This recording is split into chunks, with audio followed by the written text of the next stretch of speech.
There's one power, invisible, and you see it everywhere and every day. One power, indescribable, and you speak of it with every word you say. Mysterious until you know the truth. As simple as the love inside of you. Call it God, call it Spirit, call it Jesus, call it Lord, call it Buddha, Baha'u'llah, angels' wings or heaven's door. But whatever name you give it, it's all one power, can't you see? It's the power of the love in you and me. One power, one power.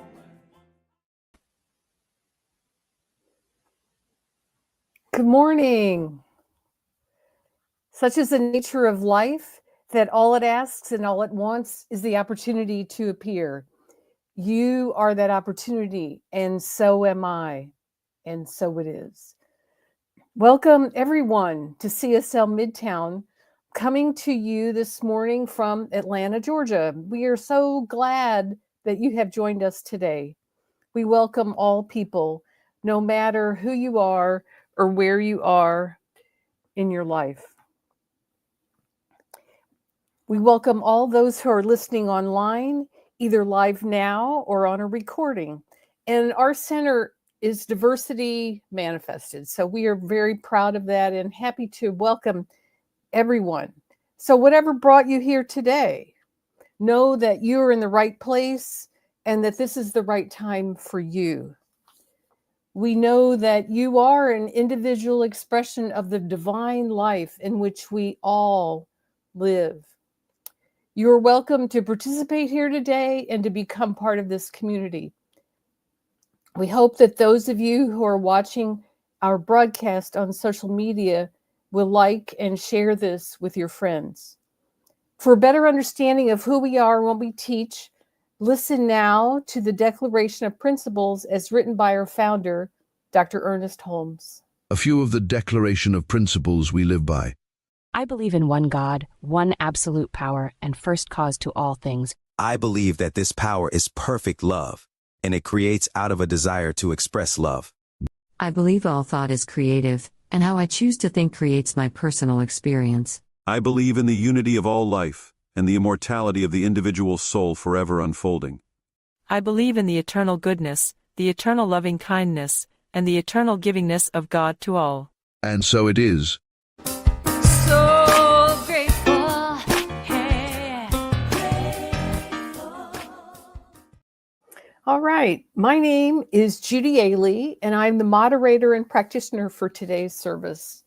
The theme for May has been Raise Your Voice, and today we are going to be talking about peace, which relates in some way to that.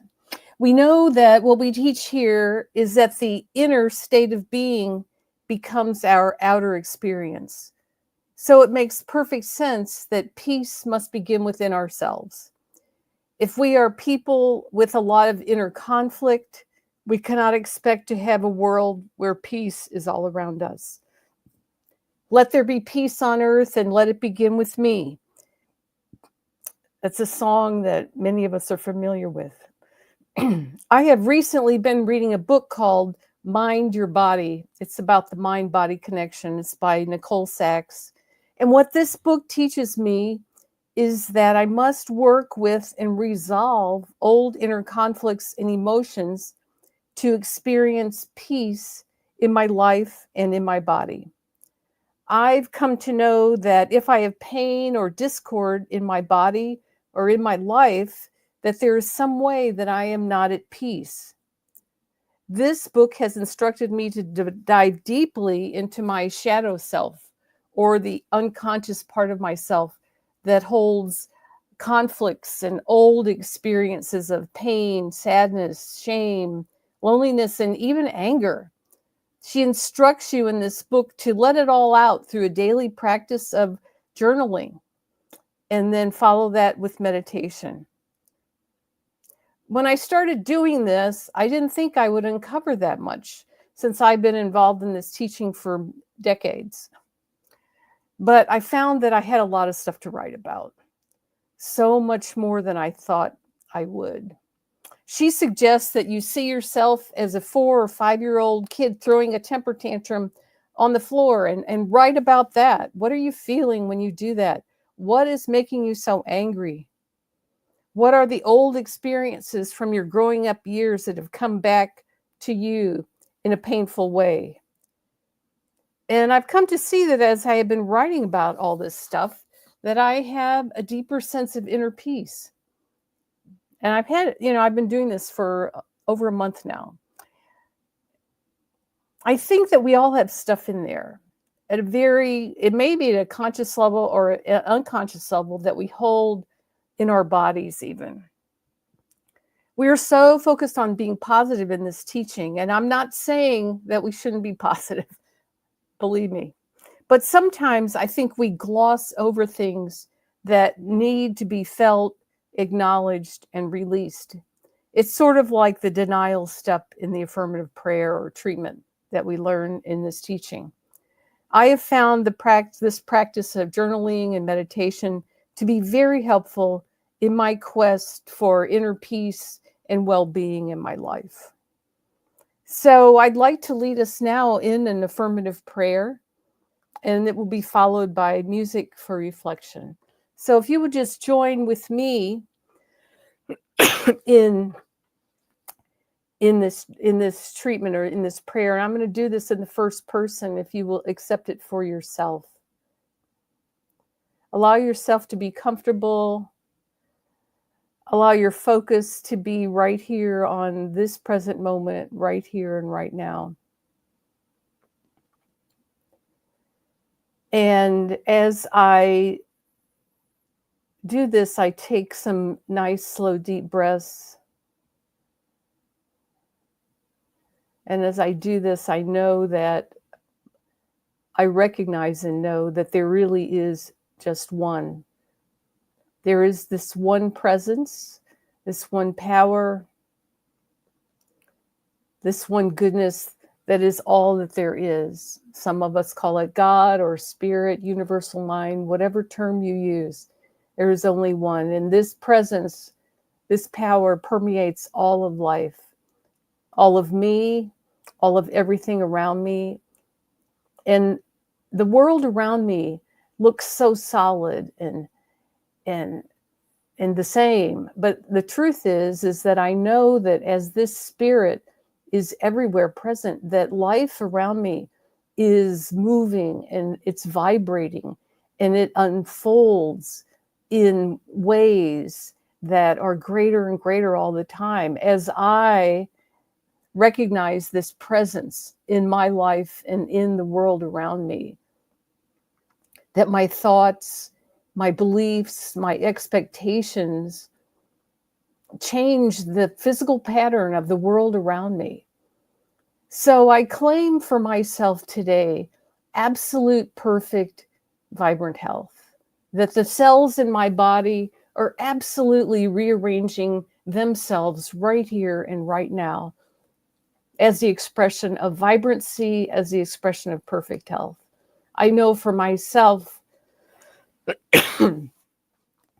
divine inner peace, that this presence and this power brings a deep peace for me at my innermost level. I recognize and know that I live in a field of infinite possibilities, and that I recognize and see opportunities that come in my life to express vibrancy, to express love, to express peace, to express goodness of every kind.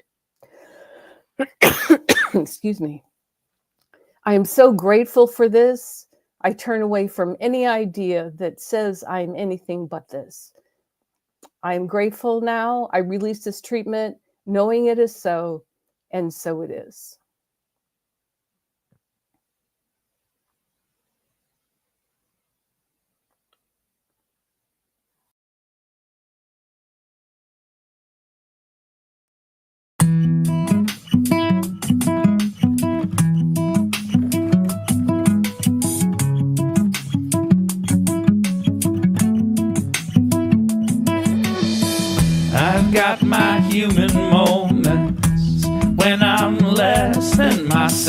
not my favorite thing to own it, that I could use a little help. No, I may not get it perfect, but I'm trying to reach a higher place. Kinda think my boy deserves it, not to mention the human race. I'm tired of confrontation. Everybody's choosing sides, are all ready for a new solution. So today I will decide, falling short a million times, been part of the problem more than I care to recognize. But I'm making up my mind this time. Where there is hatred, I will be love. Where there is conflict, I'll be peace. I will be hope when there's despair. I will be faith when it's just not there. Where there is darkness all around, I'll be the light for all to see. I know it won't always be easy, but let me be an instrument of peace. Lord, let me be an instrument of peace. Let me be a servant of the good while down on my knees. Let me be a quiet channel for your love to be. Let me be an instrument of peace. Please let me be the cool breeze when the summer is hot, a smiling face in the corner when our friends are not, a spark of inspiration, Lord, when the going gets tough, a piece of bread to be fed when the times are rough. Let me be a bridge of peace for people to walk on, the one to take the insults when people keep talking. I know it's hard to be full of love when feeling exhausted, but when our hearts are pure, Lord, it feels so awesome. May I be of silent service when the ego is loud, and realize that I'm nothing when in front of a crowd, cause I was born with nothing in my hands and leaving without. So Lord, please let me give myself without even counting. 1, 2, 3. Where there is hatred, I will be love. Where there is conflict, I'll be peace. I will be hope when there's despair. I will be faith when it's just not there. Where there is darkness all around, I'll be the light for all to see. I know it won't always be easy, but let me be an instrument of peace. Let me be. Let me be. Let me be an instrument of peace. Yeah. Let me be. Let me be. Let me be an instrument of peace. Yeah.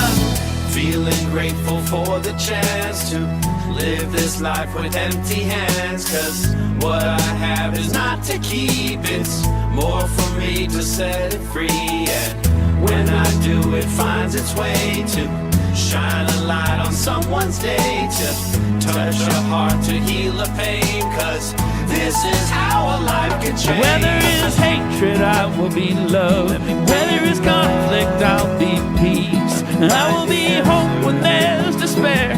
I will be faith when it's just not there. Where there is darkness all around, I'll be the light for all to see.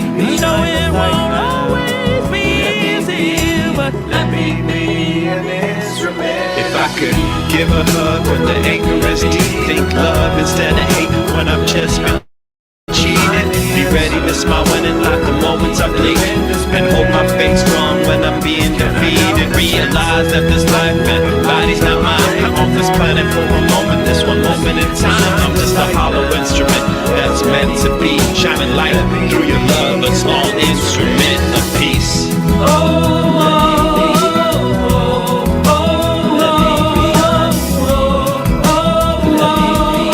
Instrument of peace, yeah.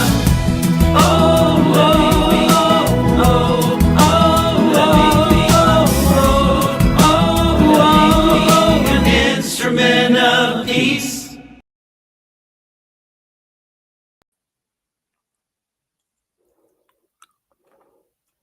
Today, we welcome back to our center Reverend James Peak. He is currently the Director of IT at CSL Home Office.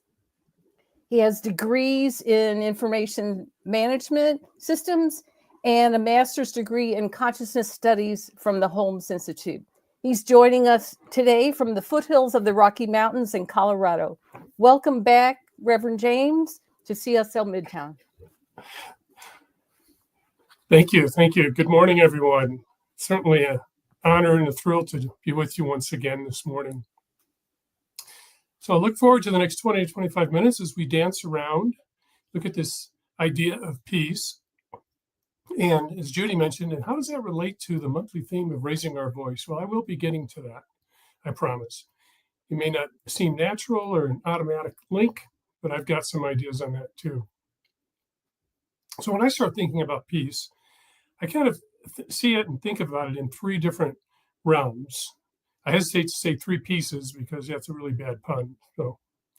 But three different realms. We've got the external realm of peace within our immediate circles, our spheres of influence, if you will, our day-to-day lives, our friends, our family, maybe coworkers, the people we interact with on a daily basis.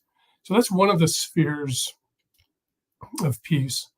Another is the greater world, of course, which for centuries or as long as humans have been on the planet seems to really have a challenge with this idea of peace. So we have a constant conflicts and violence and a real challenge in that greater world. But then, of course, there's also our inner world, our true beingness. And there's a realm there where peace is paramount to living in alignment with truth and really being able to raise our voice in a peaceful, kind way to help facilitate and affect a change in the world. And of course, it tends to be easier to be a facilitator or a conduit for peace externally if our internal world is peaceful and has a sense of calm and flow about it. But occasionally we do need to be honest and real with ourselves and speak our truth, again, in a kind way. But if we're having any kind of conflict internally, sometimes we do need to speak up. Now, this was the case for a friend of mine named Joe, who was having a lot of internal dialogue, and he was having some conflict internally, some mental suffering, if you will, even affecting his emotional body a little bit. And one night, Joe decided he was going to speak up, and he was going to speak his truth, not in a mean way, but just kind of get it out there. And so he and his wife Mary were laying down, getting ready to fall asleep, and Joe said to Mary, "Sweetie, I just have a quick question for you. If my father hadn't left me $1 million, would you truly still love me?" And Mary looked at him and said, "Well, Joe, don't be silly. I'd love you regardless of who left you the $1 million." But on a more serious note, or more important note, it's one of the challenges as we walk this spiritual path, as we do our spiritual work and live our spirituality. There can be challenges in staying aligned. Doing true spiritual work is not for the weak of mind or the weak of heart. Now, Judy in her share alluded to this idea of, just going to denial or maybe doing a spiritual bypass. And we certainly can do that. If some difficulties or some challenges pop up in our world, we can certainly just, go to the default. Oh, it's all God. It's all good. I don't need to worry about that. I'll just live in my head. I'll detach from any potential emotion that I don't like. I'll just go through life, with totally thick rose-colored glasses. Everything's perfect. Everything's great. And while you can certainly do that, and you can choose to do that, if you don't want to feel anything that you don't like or think thoughts you don't like, you can just try to block everything out. But in my humble opinion, I think we're missing out on a lot of what it is to be human. This fascinating walk as spirit in this physical realm.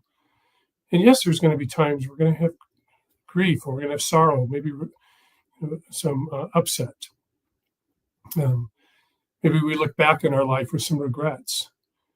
But also that if we're not willing to feel, we don't feel the great joy, the great love that comes from this human family, this family of being spirit together, this idea of community. So there's a lot of ways that we can miss out in life if we're not willing to be present with it and really feel our feelings and recognize what's going on. And it takes true courage to continue on the spiritual path and doing our work, because we're constantly stepping into the unknown.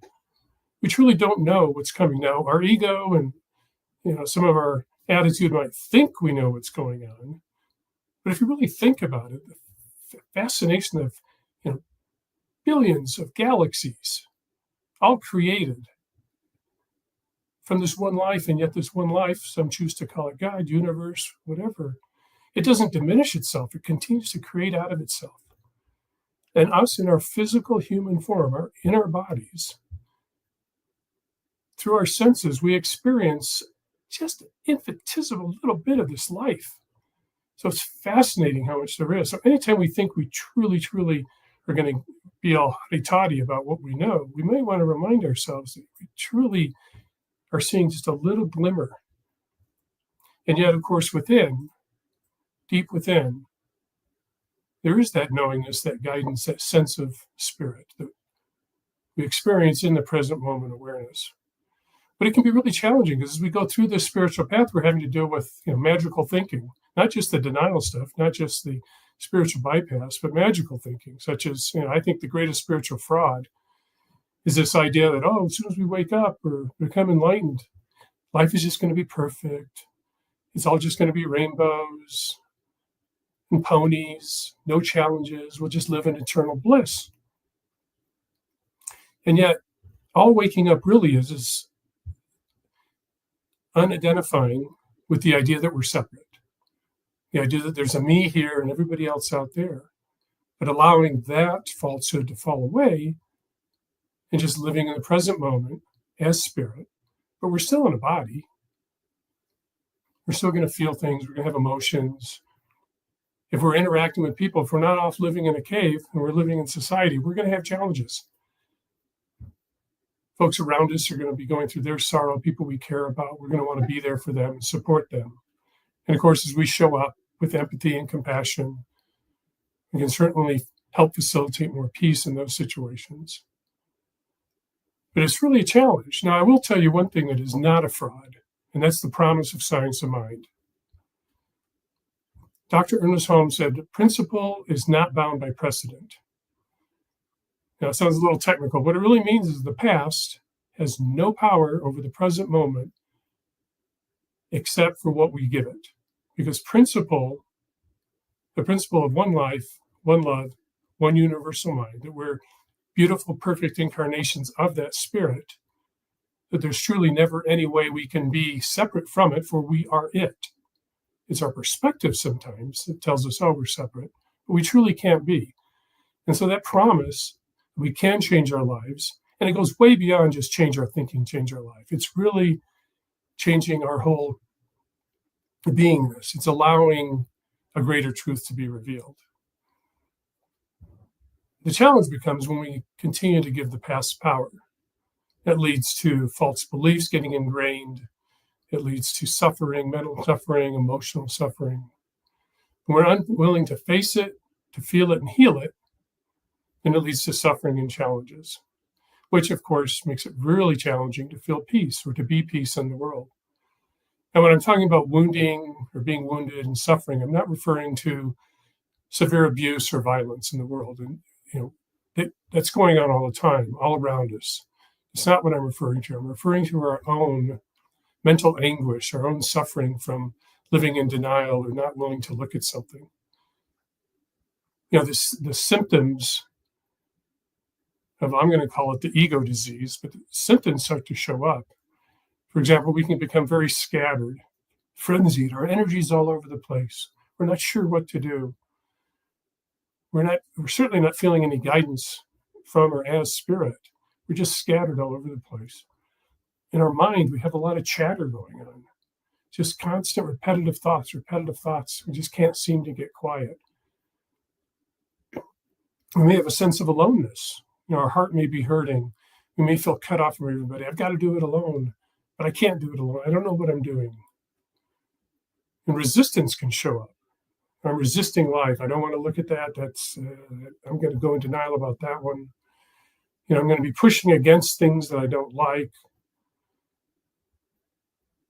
That resistance energy is really a challenging one because it's such a huge word and it's a huge thing in our world today, especially here in the US, right? Resist, resist, resist. And yet at a metaphysical level, resistance doesn't work. It's not the way life works. The creative process, we have an idea that drops into the law that shows up in form. The law says yes, it doesn't resist. Dr. Holmes in his Sermon by the Sea reminds us to be for something and against nothing. Now, it doesn't mean we have to like everything in the world, that we have to even support ideas that are harming people, causing challenges. But what we can be is using that positive, creative, aligned energy to be for the solution rather than against the problem. And some folks may say, it's not much of a difference. But I would offer it's a huge difference. And you can feel it within yourself. If you're for an idea rather than pushing against something, it's two totally different experiences. So again, we have scattered energy, we have the chatter, the sense of being alone, and resistance. SCAR, scar. But when we don't do our healing work or we're not living in alignment, we're creating metaphorical scars in our experience and in our lives. So if we look at the world of healing, how do we prevent scarring? Well, one way to prevent scarring is by using a balm. That's BALM. Now, if you're a Seinfeld fan, you may remember the episode where Kramer gets a hot coffee and he pours it on himself and he gets burned severely and he's going to sue the coffee house and he's going to make a lot of money. And he's in pain for a couple of days and someone offers him a balm and he puts it on and it heals the balm. Now, of course, it kills his chances of a lawsuit. But the healing power of a balm is very, very, very powerful. And so when we look at balm, we'll start with B. The B is for balance. We can bring more balance to our life. It can help to heal those past beliefs and those past wounds. And what is balance really? We hear the word a lot, but it's really just about harmonizing our mind, body, and spirit so they work together. So they're not working against each other. So we're in alignment. And it's also about our actions, right? So our mind, our body, our actions in the world are aligned. Now, there's a common misbelief about balance, which means you don't work too much, you don't play too much. And I don't buy into that personally, because there's times in life, for example, parents of a newborn, their life's going to be a little out of balance for a while, taking care of that young one. But that doesn't mean they need to be out of balance, mind, body, and spirit. And that's really what we're speaking about. Now, if I look at the A in balm, A is for acceptance. Kind of the other side of the coin of resistance. I'm willing to accept what is in life. It doesn't mean I have to like it. But it's really hard to facilitate change, whether it's my own internal change or take action in the world to make positive change, if I'm not willing to be in reality about what is.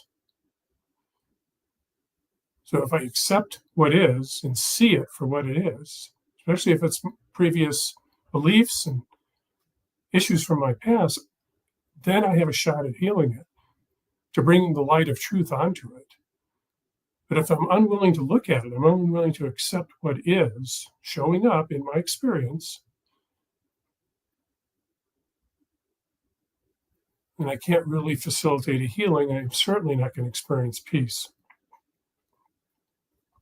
And it can be a real challenge because for some reason, as humans, so often we're addicted to our story. And we're usually not addicted to the story of the magnificence of spirit and the unlimited possibilities that spirit can show up in our lives. We're not open to the possibilities of physical healings or incredible manifestations. No, we tend to want to repeat the story of our limitations, of our victimhood, and our challenges. And this is where, really, if you're trapped in that mode, it really can be powerful to sit with somebody who can hear you and see you, care for you, love you in that moment, and know the truth for you. And of course, in this teaching, a powerful way to do that is to reach out to a practitioner and set up a guidance session with a practitioner. And they can sit with you and know that truth for you, treat for you. It's a powerful opportunity. And the L naturally is for love. And I'm not just talking about human love, because our human experience of love, our human heart, we can feel it open and closed. But really going to a deeper, more expansive place. this divine love, the spiritual heart that's not opened or closed, it just always is. It's like universal mind, universal intelligence just is. The creative process, the law, just are. They're just there. The spiritual heart is always present. And we may have trouble sensing that if our human experience of love in our heart is a lot of pain. But sometimes just sitting in the quiet, falling back a little deeper, we can sense that spiritual heart and start to become aware that, oh, it's not God loves me, but I'm an expression of this universal love. Again, the God loves me is a separation. I'm here, God's there. But if I can go deep enough and start to sense that, oh, I am this love that I seek, it can create powerful shifts in our experience. And last but not least, M is for meditation and quiet, quieting the mind and going into meditation. And when I speak of meditation, I'm not speaking of a goal-oriented meditation. I'm going to go and I'm going to have 10 minutes of pure silence today. And then the chatter starts in the mind and we get all frustrated and I'm doing it wrong. But true meditation is just really going into meditation with no agenda, no goal, just allowing the silence, the silent awareness to be there if possible. Just not, if thoughts come through, we're not attached to them, we're not trying to control them. They come and they go. They're like clouds in the sky.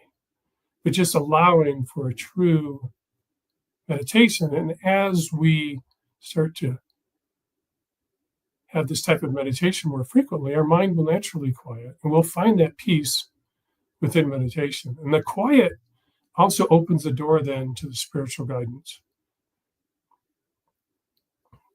Now, I have a story about when I was 14, as a junior high school student, and one summer, one of our teachers took 5 of us out we were in Michigan, took us out to Mount Whitney in California to hike Mount Whitney. We're going to do this grand hike. And we're in the first day of the hike, we're about halfway, 2/3 of the way up. And suddenly we're caught out of nowhere. And this is in July. We're caught in this blizzard, this giant snowstorm. And a couple of us had taken a different trail than everybody else. And the guy, I'll say kid because we were 14, the other kid was panicking. He said, what are we going to do? What are we going to do? And I don't know why. I had no formal spiritual training or understanding, but I just had this sense that I just needed him to be quiet. And I said, just be quiet. Let me think. And I got quiet and I looked around and I actually stopped thinking. And in that, there was just a little pause between thoughts, a little gap. And I heard, and I think it may have been one of the earliest occurrences of spiritual guidance, but I heard a voice say, look for the river. Look for the river. Middle of a blizzard, snowstorm, look for the river. But I did. I started scanning the side of the mountain, the hill, and I saw a slight depression. And I thought, that must be the river. And so I said to my friend, I said, I'm going this way. I suggest you go with me. And we took that slight depression up the hill, and eventually I caught a little glimpse of an orange jacket going around a corner, and there's the main trail. And we worked our way to that, and everything turned out fine. But it was a powerful example of what can happen in the quiet when we think there's no answer, there's no way out of this. I'm stuck, I can't do this. Just allowing the quiet to come, allowing that guidance to be there. We don't have to be special, we just need to be quiet and allow our intuitive guidance, our intuitive spiritual voice to be heard. So what happens when we apply the balm? What's the end result here? What are we looking for? So we're going to apply the balm before we scar, so healing is going to occur. So what are some of the results of that? Well, one is that as we become more healthy, less healed, less wounded, living more in alignment with truth, we just naturally show up more as our true nature. And our true nature is just this expressing as spirit in our form, in our human experience, as divine and wild as that can be sometimes. We also start to have less wounding because we're taking things as they come. Almost like, the metaphorical duck with the water going over the back. We're just not attached to things as much. Now, I like to say it's really hard to take something personal if you're not identified as a person. And sometimes I get people looking at me like a dog, huh?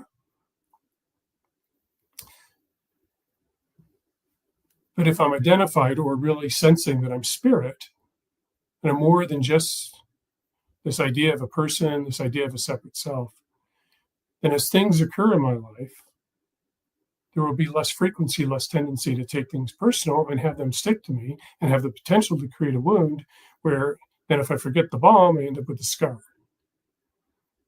We tend to move in a different way. Just understanding that, people are wounded. Other people are wounded. They're going to say things and do things out of that fear, out of that lack of love that's going to show up in our lives.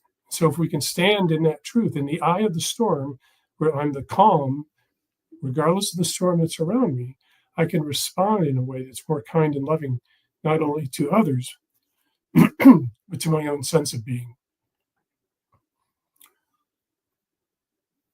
And ultimately, what happens then is we start to reflect this truth in all of our lives, all of our activities, our relationships shift. It's not that we have to work to show up as peace. We are peaceful. And at some level, everyone senses that since we are one life, one mind, one heart. There's an intuitive knowingness that even if it's unconscious, everyone we meet, when we show up as peace, we show up as divine love, we show up as the presence. We just really become that walking, talking, loving prayer of peace on earth. And so the invitation this week is notice where you might be creating a scar, where you might be a little scattered, have a little chatter going on, have a sense of aloneness, resisting life. And remember to apply some balm. And ultimately, just know that you are the peace that God is. Namaste.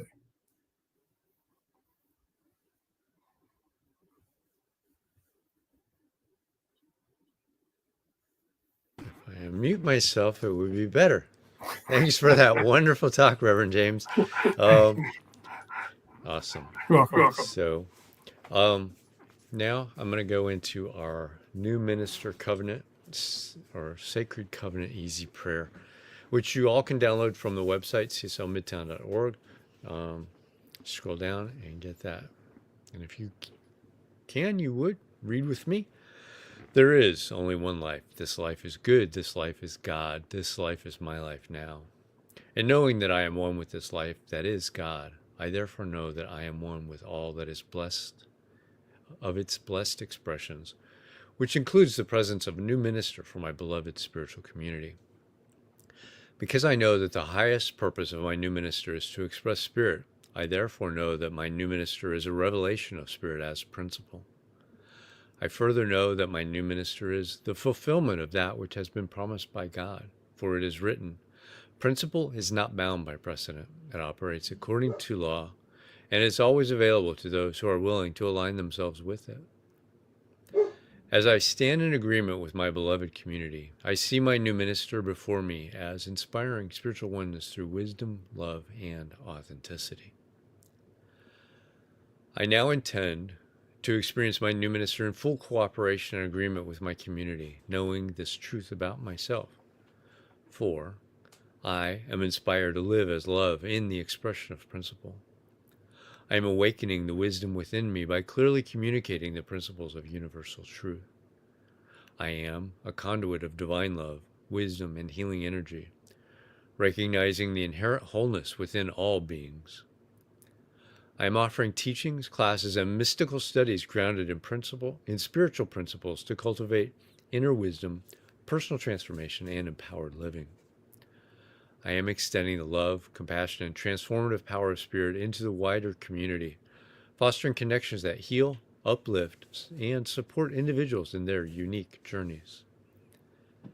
As I now accept the highest expression of a new minister into my life, I know that they will be revealed in a way that will express the Spirit and serve the highest and greatest good of all who are touched by their presence. I am grateful God is gracious, and so it is. All right. So, like I said, that's available on the website. You can download that. There's a couple of places you can put your own personal things in there as well. And yeah, on to our creative giving. And in order to get this new minister, we're going to need donations from you. And you've been sustaining us. For all of you have been with us for quite some time. And we need to expand that consciousness into that, bringing this new minister into place. So if you would with me say our affirmation of prosperity. I live in a universe of abundance. As I freely and joyfully give, I join in the divine flow. And all that I share with life returns to me multiplied abundantly. And so it is. So you can donate at cslmidtown.org/donate or scan the QR code that's on the screen. And we appreciate all your donations, one-time or ongoing givings. Thank you. And now for some announcements. We've got, well, that's got old stuff on it. We have next week, new minister, Reverend Kit Holmes. And Kit is a musician as well as a minister. So she's going to do her own music for the service. Should be very interesting. And we appreciate that. So before the service at 10 o'clock on Sunday mornings, there's a study group. They're going through the Science of Mind textbook, that huge textbook that we study from. And you don't have to have read that week's session to come join. You can go to the CSLMidtown.org page, scroll down to the Zoom link. It will take you right there with the passcode to get you into the talk or the discussion group for that. And right after this now, we're going to have a discussion with Reverend James Peak on that same Zoom channel. So if you're on another medium, you can join us there. If you're already there, welcome. Stay on, have a discussion with Reverend James. And now let's do our affirmation of life. I leave this place now knowing something better than I knew before. I go forth into the world with a heart full of love and a mind full of good sense. I look at the world in a greater way, knowing that I have within me everything I need to create the life I desire. I give thanks for this understanding, and I am grateful for the Spirit of life that lives through me. And so it is. Have a great week, everybody.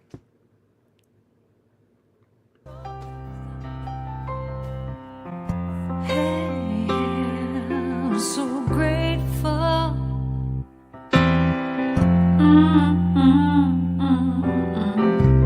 I'm so grateful. I'm so grateful. I'm so grateful for all that I have. I'm so grateful. I'm so grateful. I'm so grateful for all that I have. Hey! Oh yeah. Grateful. I just say I am so grateful every day for all I have. Every